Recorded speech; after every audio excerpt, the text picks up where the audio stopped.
أعوذ بالله من الشيطان الرجيم. واذكر في الكتاب مريم إذ انتبذت من أهلها مكانا شرقيا فاتخذت من دونهم حجابا فأرسلنا إليها روحنا فتمثل لها بشرا سويا. قالت إني أعوذ بالرحمن منك إن كنت تقيا. قال إنما أنا رسول ربك لأهب لك غلاما زكيا. قالت أنى يكون لي غلام ولم يمسسني بشر ولم أك بغيا. قال كذلك قال ربك هو علي هين ولنجعله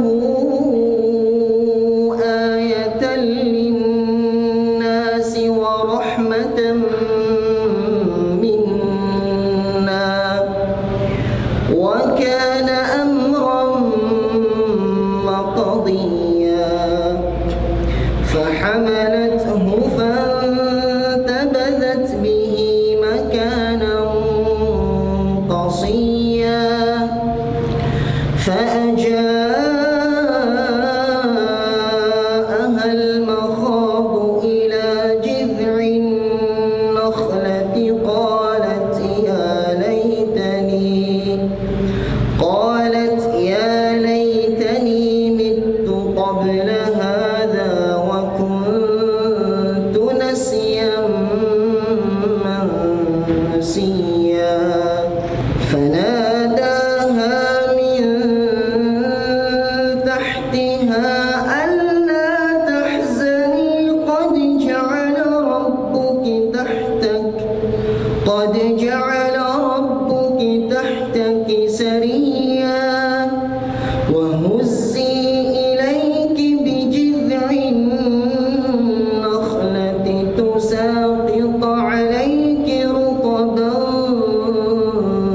جنيا. فكلي واشربي وقري عينا فإما ترين من البشر أحدا فقولي إني نذرت للرحمن صوما فلن أكلم اليوم إنسيا. فأتت به قومها تحمله قالوا يا مريم لقد جئت شيئا فريا. يا أخت هارون ما كان أبوك امرأ سوء وما كانت أمك بغيا.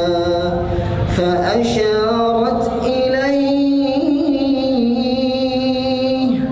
قالوا كيف نكلم من كان في المهد صبيا. قال إني عبد الله آتاني الكتاب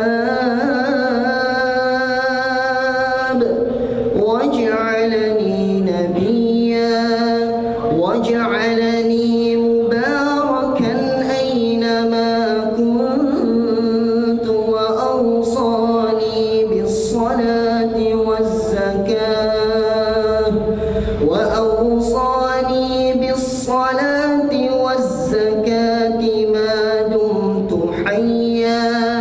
وبرا